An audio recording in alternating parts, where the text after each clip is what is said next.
Our headlines today. In a statement earlier today, the government of Tigray announced that despite efforts for peace, the Ethiopian government is attempting to reinvade Tigray.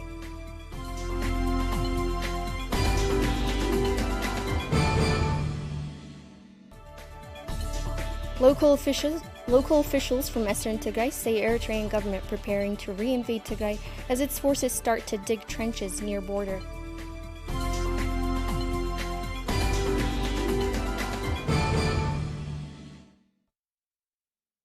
Hello, viewers watching us live through television screens and our online social media platforms, Facebook and YouTube. I'm Erin Imana, will be reading the news for you today. Stay tuned.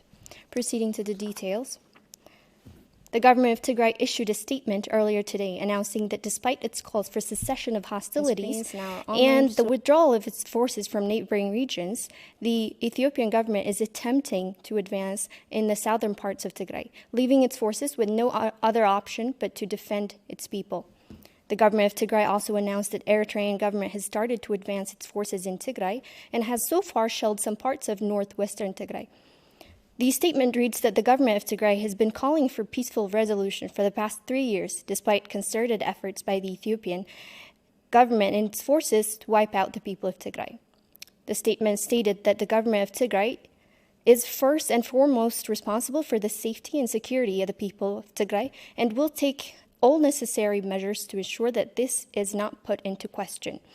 It is all to be recalled that the President Debretsion Gabramikael sent a letter to UN Secretary General Antonio Guterres on Sunday calling for immediate cessation of hostilities and the start of negotiation process.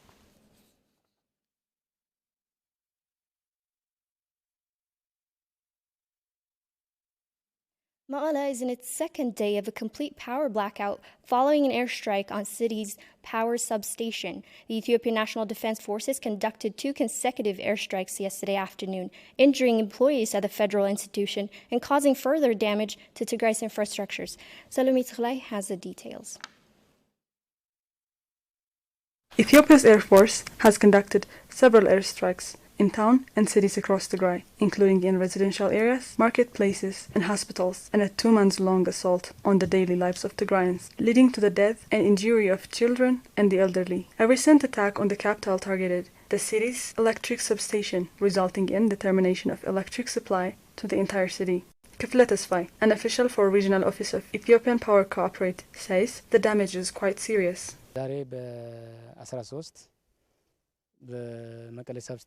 On December 22, 2021, the Ethiopian forces launched a drone attack on the Mekelle substation. The drone conducted 2 rounds of strikes. The first round attacked a transformer which caused a fire. Firefighters who were working to put out the fire were attacked on the second round. The Kaza hydroelectric dam is our only source of electric power, and this substation distributes the power to Mekelle. Now, the substation is destroyed, which has resulted in termination of electric power to the entire city. The Geneva Conventions of 1949 lists extensive destruction and appropriation of property not justified by military necessity and carried out unlawfully and wantonly as a war crime, for which the destruction of a public infrastructure thousands of miles away from the battlefield should surely qualify.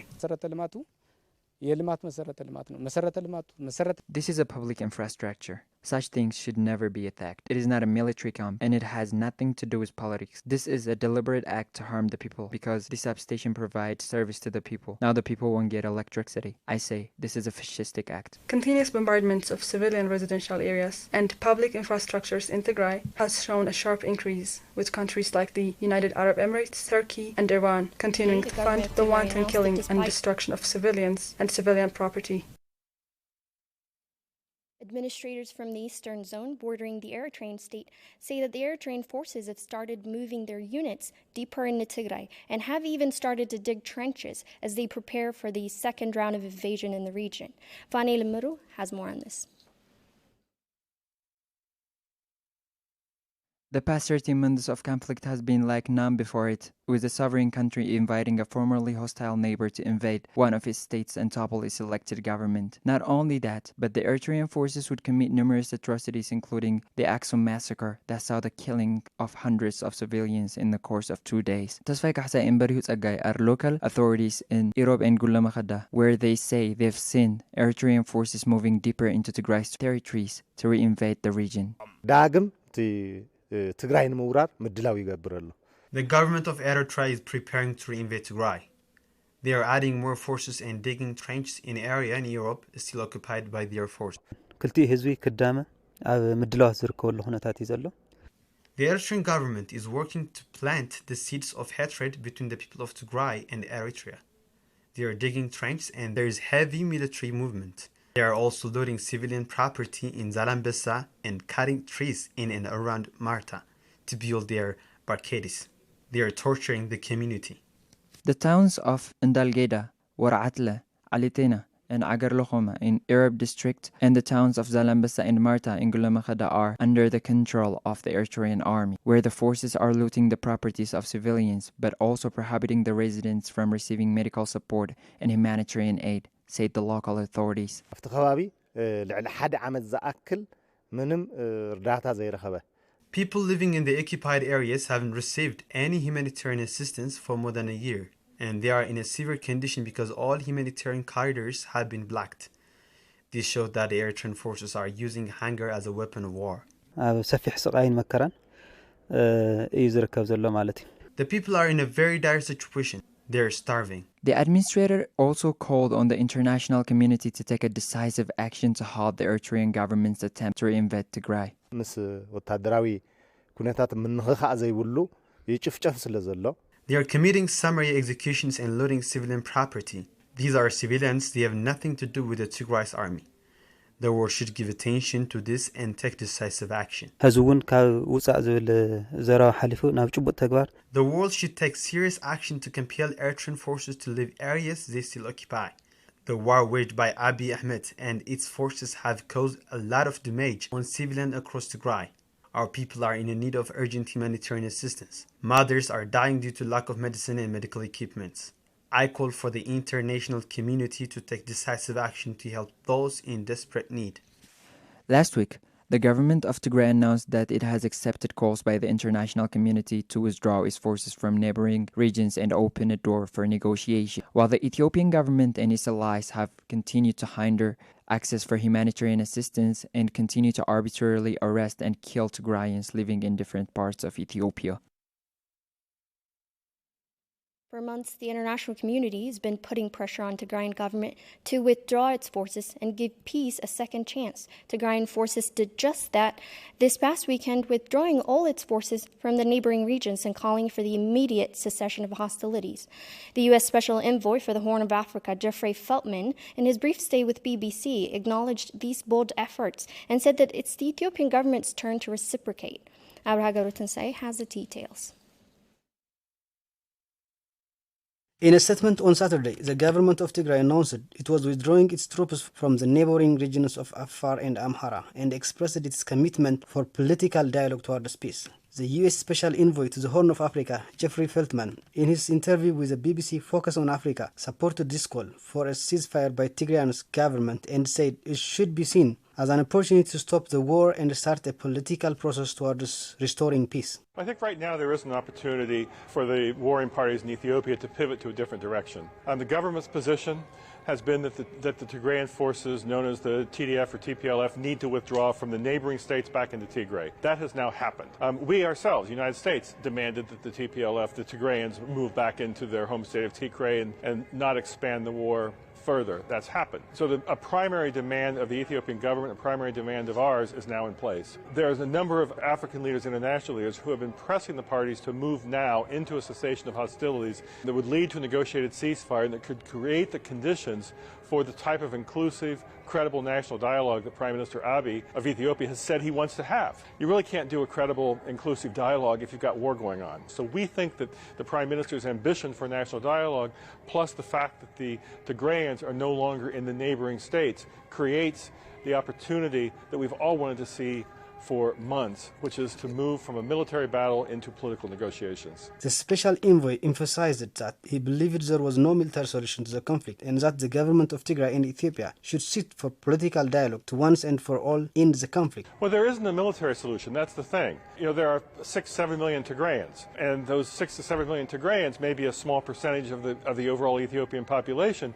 but they are in their homeland, and they're going to be united in defending what they would see as their home territory of the Tigray regional state. The cost of this conflict in terms of the human cost has been devastating, and not just to the Tigrayans, to the people of Amhara and Afar and elsewhere. The financial cost to the government has been tremendous. So we are urging the government and the Tigrayans, as well as their allies, to move now into a political process for the sake of Ethiopia's stability. Ethiopia, a country of over 110 million people, second most populous country in Africa, has tensions elsewhere. And the focus on the north, the focus on the conflict in the north, has created security vacuums elsewhere in the country, political grievances being left unaddressed. To preserve Ethiopia's stability, we are urging the government to move to end the war in the north, to be able to address the issues that could affect Ethiopia's stability elsewhere in the country as well. Feldman also said that it is now the Ethiopian government's responsibility to reciprocate to this initiative for peace and hoped to see a peaceful resolution to the conflict and soon. I think you've probably seen the letter that the president of the Tigray People's Liberation Front, the TPLF, sent to UN Secretary General Guterres a couple of days ago. He called for political talks at this point. The African Union High Representative for the Horn of Africa, former Nigerian President Obasanjo, is scheduled to arrive in Addis today or tomorrow. That's an opportunity for the government to signal that, yes, they're willing to make the same kind of commitment to a peaceful process to resolve the differences between them, and then we can test the two sides' good faith by promoting some kind of political process. We have a written commitment to the Secretary General from the Tigrayan side, and we're looking for something from the government side that sort of matches that allows the African Union, Special Representative for the Horn, to move forward with some kind of negotiations to get to an agreed ceasefire. While the international community repeatedly condemned atrocities and called for the start of a negotiation process in Ethiopia, it has so far failed to take decisive action to compel the Ethiopian government to end the siege on Tigray or become committed to an honest negotiation process. On Monday, the Ethiopian government conducted an airstrike in Melazet, just 20 kilometers from the capital, killing 23 civilians and injuring 8 more. Our reporters were on the ground to observe the carnage of this attack that targeted a public transportation vehicle in a small town. Abil Zagaw reports. Over the past 3 months, air bombardments and drone attacks have been the daily experience of civilian Tigrayans. On Monday, the Ethiopian government conducted an airstrike on Melazet, just 20 kilometers from Mekelle, killing 23 civilians and heavily injuring 8 others. This attack targeted a public transport vehicle, killing its passengers, including children and the elderly.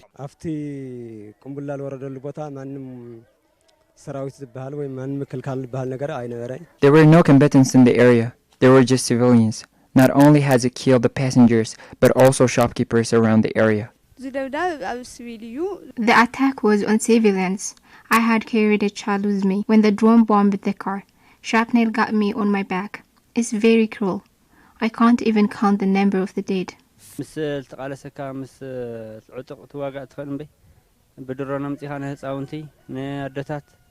A combatant should fight with a combatant. Killing unarmed civilians, children, mothers, and the elderly is a clear act of genocide. A local official in the area, Ashannafi Abraha, said that the attack has proved the genocidal intent of the Abiy Ahmed's government. His intent is to wipe out the people of Tigray from the face of the earth. The drone attack is just one of the methods to achieve their genocidal project. This is not something different. This is happening in every district of Tigray on a daily basis. That is very sad. We have lost so many lives. Late last week, Hamlin Fistula Center announced that it would no longer be able to provide basic treatments after an almost 6 months-long siege that has devastated the region's health system.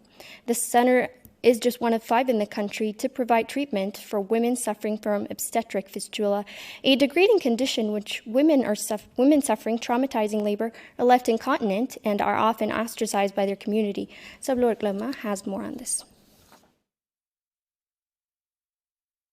Obstetric fistula is a degrading condition in which women who suffer traumatizing labor are left incontinent and often ostracized by their community. Dr. Catherine Hamlin was an Australian obstetrician and gynecologist who, along with her husband, founded the Hamlin Fistula Center in Ethiopia in 1974, the world's only medical center in the modern time dedicated exclusively to providing free obstetric fistula repair surgery to poor women suffering from childbirth injuries. Dr. Hamlin says that she has never seen an obstetric fistula before and that it was an academic rarity since it was eradicated in the US in 1895. Hamlin was recognized by the United Nations agency UNFPA as a pioneer in fistula surgery for her development of techniques and procedures for obstetric fistula treatment. In 2009, she was awarded the Right Livelihood Award, also called the Alternative Nobel Prize. In her interview with Oprah Winfrey, she talked about her work to eradicate fistula in Ethiopia. Girls in Ethiopia, especially in the north of the country, do marry early. She's got nobody in the village, no antenatal care, no midwife to help her, nothing. Epidural. Nothing.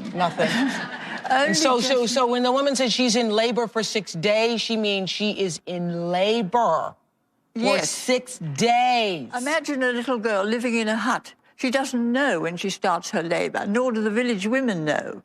Yeah. A fistula is just a hole between an internal organ and the outside world. We treat them all freely because they're poor. They've got nothing. And how are you funded? We beg. They're so grateful. We're not patching up old people for a few more years. We're giving a young, beautiful woman a new life. And I want to be sure that this hospital and this work will continue. The 8-month-long occupation of Tigray, in addition to the 6-month-long siege, has primarily affected the health and well-being of Tigrayan women. Women's bodies have been turned into battlefields, subjected to sexual violence of unspeakable proportions, and left without medical care with the deliberate and systematic attack on Tigray's health system. The Hamlin Fistula Center in Mekelle, one of 5 in Ethiopia, was founded in 2006 and has so far given medical treatment to more than 4,500 women in and around Tigray. Dr. Melaku Abraha, medical director at the center, says the facility provides both physical and psychological support for its patients who are often ostracized by their communities. However, their services have been significantly affected by the siege, and that has made it impossible for them to continue to provide their usual service. It's not like other medical service. It needs compassionate care and love, affection towards these patients, because they feel that they are abandoned and they are very quite different women in this world. In 2019, the cost of per patient was $1,100, but now in 2021 it has to be escalated because of anything is increasing in cost. But now we treat it with 530 USD dollars. So it has reduced by 50% the cost. But the cost, you should not celebrate it, because we have reduced some services on this woman. We are feeding them very well. We are buying good items for them. So this war has brought us, and the lack of communication also brought us to reduce the amount of money we spend on our patient, and that will definitely reflect on quality of care. Because during that time we were lucky that it was not looted, our center, and we had everything, the medical supply. What we are short of was the cooking, patient meal, cleansing materials, and some cheap consumable medical consumables. You can buy it from the town, and the staff was intact because there was a seed monies for. So what we do is we appear in the media, and before we close this center, the fistula is increasing, but we have to get support from different donors and regional health bureaus. Nurse Almaz Ta'amir, Prevention and Recovery Officer at the center. She says they used to give free care to patients, but has been dramatically affected by the discontinuation of banking services in Tigray.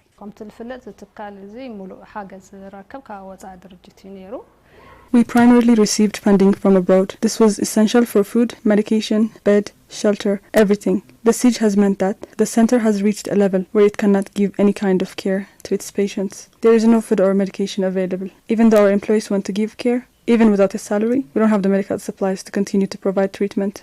The destruction of health facilities has made it impossible for women to access healthcare, with pregnant women across Tigray being forced to go through labor without proper medical follow-up. This has led to a higher rate of obstetric fistula cases in Tigray.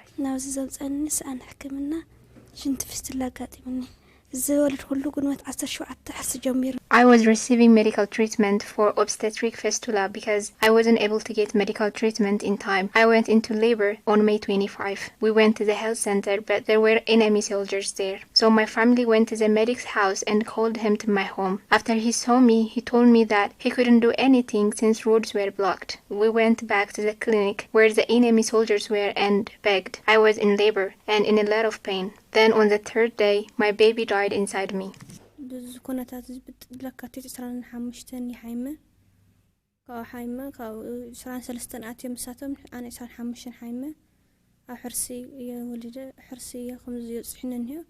entered the city on March 2, and I went into labor on March 4. This happened to me because of the labor. Then on Friday, March 5, they took me to a clinic, but we didn't find anything there. Everything was stolen, and there were no medics. My family carried me home, but my baby died inside me. I gave birth on the 4th day. I thank God that I survived labor, but I can control my urine. Eritrean and Amhara forces were in Bizet, so my family carried and brought me to Maqala at night.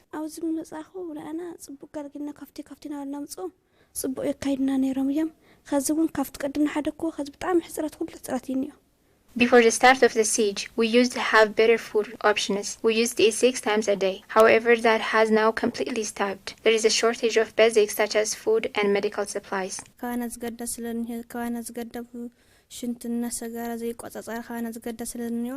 There are girls in worse condition than us, women who can't control feces and urine. We need medications to enter and be distributed to the health centers. Dr. Melaku reminded that Dr. Hamlin's dream to eradicate fistula from Ethiopia and the world is still plausible, but will require the international community remain committed to women's health and ensure the delivery of essential medical supplies into Tigray and an end to the siege on Tigray. So what we need to do is, one thing, we have to support this center, because there are 8 countries which support the fistula. And particularly our Mekelle Hospital, Mekelle Fistula Center is supported by Australian government. So Tigrayans living in Australia and the fundraising office in Australia, and being the founder of this fistula in Ethiopia is Dr. Catherine Hamlin, who is an Australian. And they have invested a lot for the last 16 years for Ethiopian and 15 years for Tigray Mekelle Hamlin Fistula Center. So the dream of Dr. Hamlin is not to close the Fistula Center. So we have to continue her legacy just by supporting us.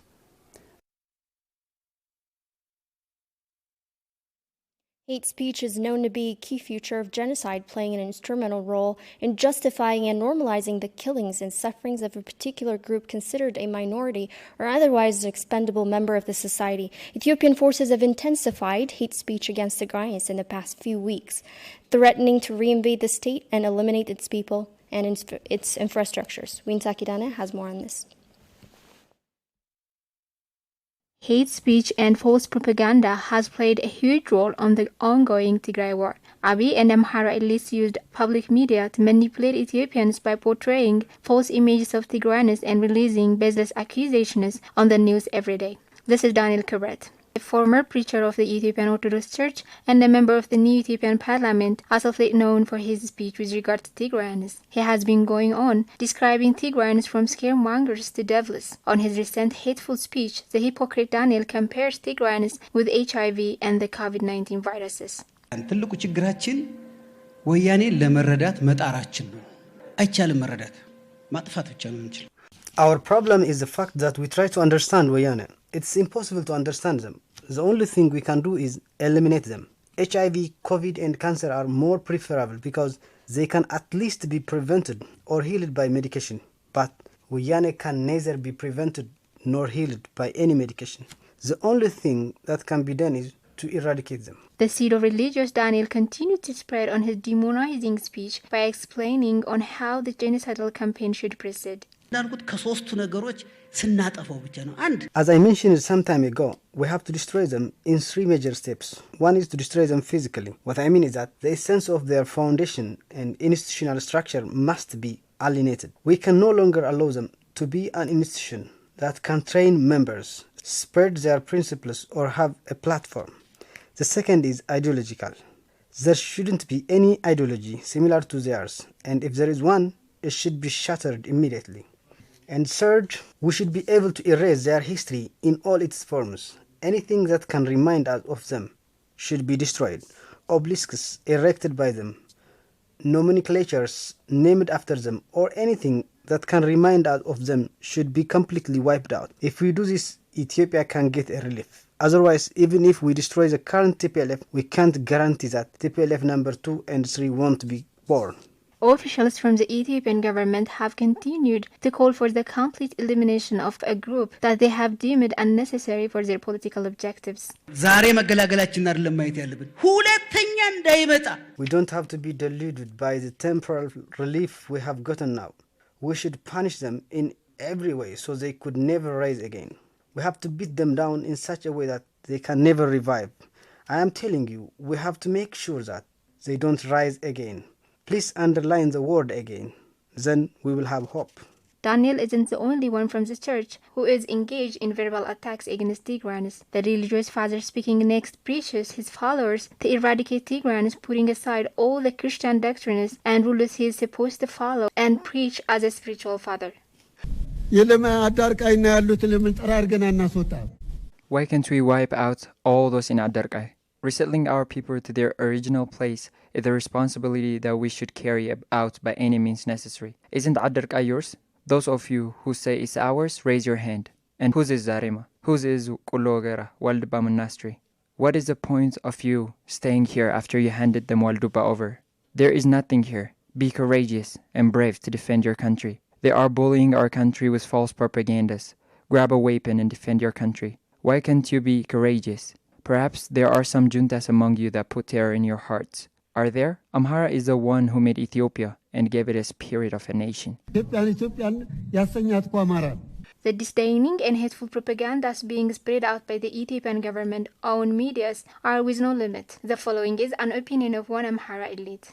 If there is a possibility of living with the people of Tigray in the future, it can only be once the people of Tigray apologize and keep on apologizing. They should have to build monuments to remind themselves of their wrong deeds to show how sorry they are. They should always be reminded of their wrongdoings. The coming generation of Tigrayans should be able to do that. We can probably think of an approach to live alongside with those people. However, taking the reality into consideration, we have no social, political, or spiritual values that can tie us together anymore.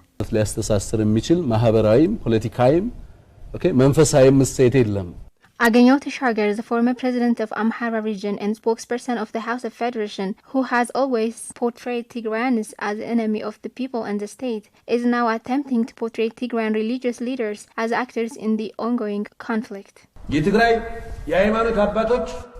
religious fathers are disturbing the people with a cross in one hand and a gun on the other. Ethiopian government and its media outlets have repeatedly used their platforms to belittle and degenerate Tigray, leaving no question about their intention for its people.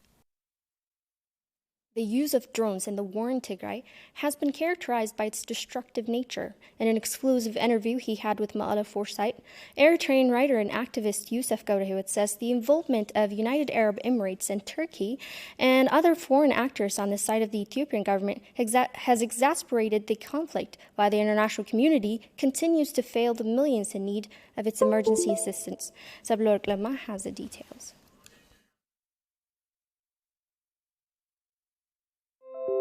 The war on Tigray has been marked with the killing of innocent civilians and looting and destruction of public facilities. This, along with the almost 5 months-long siege that followed, has left more than 6 million in dire need of humanitarian assistance and more than 1 million people in famine-like condition. Youssef Gawrehewit is an expert in the politics of the Horn. He says that the much-needed conversation on the need for humanitarian assistance has diverted to a philosophical debate about what would unfold should Tigray's forces march on Ethiopia's capital. If you remember, soon after Biden entered the White House, the United Arab Emirates suddenly stopped its drone attacks on Tigray, drone attacks that has been devastating Tigray. Not only that, it even packed up whatever it had in its Assab base in Eritrea, and for a while left the scene, entirely left the scene. But that doesn't mean the United States, the United Arab Emirates, gave up on the mission to help the Abiy regime in whatever means it can. In fact, it's believed that both the United Arab Emirates and Saudi Arabia are the main financiers of the war in Ethiopia. The shopping spree of Abiy, for example, in Azerbaijan, Ukraine, Turkey itself, even UAE, it also produces armaments in the UAE itself. All of that is being paid mainly by these two powers. These two regional powers. It's the petrodollar of the Arab world that has been financing the war in Ethiopia. Now, what's different now, as you have noted, is that the UAE came back spectacularly in a massive way with a fleet of wing-long drones and staff that transit back again into Tigray the way it did at the beginning of the war. Now the question that we have to ask is, what did happen in between? What is it that happened in between for the UAE to come back massively in this as a recent phenomena? Well, I think what happened was that as the TDF grew stronger and stronger, and it began to march closer and closer to Addis Ababa, all the main actors, be it regional powers or international powers, all of them panicked. The regional powers, of course, are Turkey, UAE, the Kingdom of Saudi Arabia, Iran, and even Israel. They could see, what kind of a group they are. They don't even agree with one another. And then on the other side, the international powers are Russia, China, US, EU, and even the UN. Imagine all of them reaching a consensus on this one, that the TDF should be stopped from entering Addis Ababa. Youssef says that the international community's misguided predictions about what would unfold should Tigray's armed forces reach the capital has meant it would fail the millions in need of urgent humanitarian assistance, justifying the involvement of the UAE and the other foreign actors on the side of the Ethiopian government, while at the same time failing to provide a tangible solution for the millions in need. The false narrative that they created was that if the TDF enters Addis Ababa, Ethiopia will implode. The entire region will disintegrate. Millions of refugees will march to Europe and so on and so forth. Now, the UAE understood the moment for what it is, and it quickly surmised that if it enters now, intervenes massively now, nobody is going to complain. Not even the US. In fact, the US might even be grateful that somebody is doing the dirty job it couldn't do. You know that the United States of America right now is in no mood to intervene militarily, especially after Afghanistan. But what it did was the next best thing. It outsourced. Again, I would like to underline the word outsourced. It outsourced the dirty job to United States of Arab Emirates, Turkey, and even China. Imagine Russia, the United States and China agreeing on this point. So what happened was, after that, for all practical purposes, you could say that the United States of America gave a green light for all these rogue nations to go ahead and devastate the TDF so that they could be turned back from the gates of Addis Ababa. According to the UN, only 15% of much-needed aid have reached Tigray so far, as Tigray's armed forces continue to march further to Amhara and Afar regions in a bid to break the siege on Tigray. The collapse of Tigray's health system has led to a whopping increase of maternal mortality rate in Tigray, according to health professionals from Ida Referral Hospital. As the doctors say, they are no longer able to provide proper care for mothers and infants due to the siege on Tigray. Winta Kirane reports. The systematic destruction of health facilities has been a significant feature of the war on Tigray, with over 80% of health facilities in the region destroyed or looted. The systematic attack on Tigray's health system has had a huge impact on the health and well-being of community, especially pregnant women and children, with the mortality rate for mothers in labor doubling, according to Dr. Hitbarak Tadese, a gynecologist at Ida Referral Comprehensive Hospital.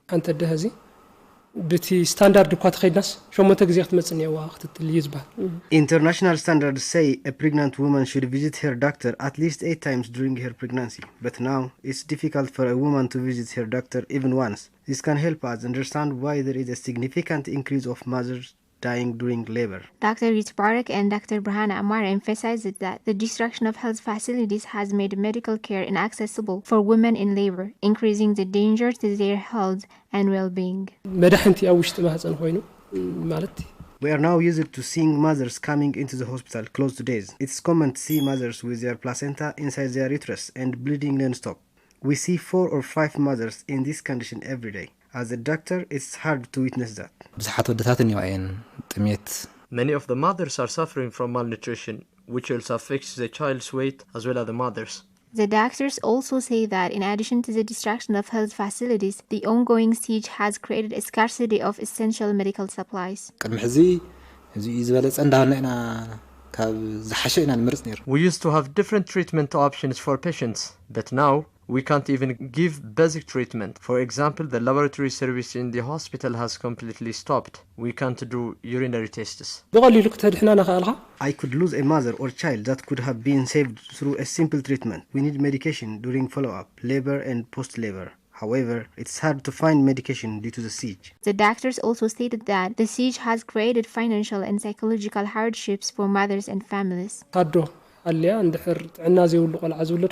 newborns are unhealthy, this significantly reduces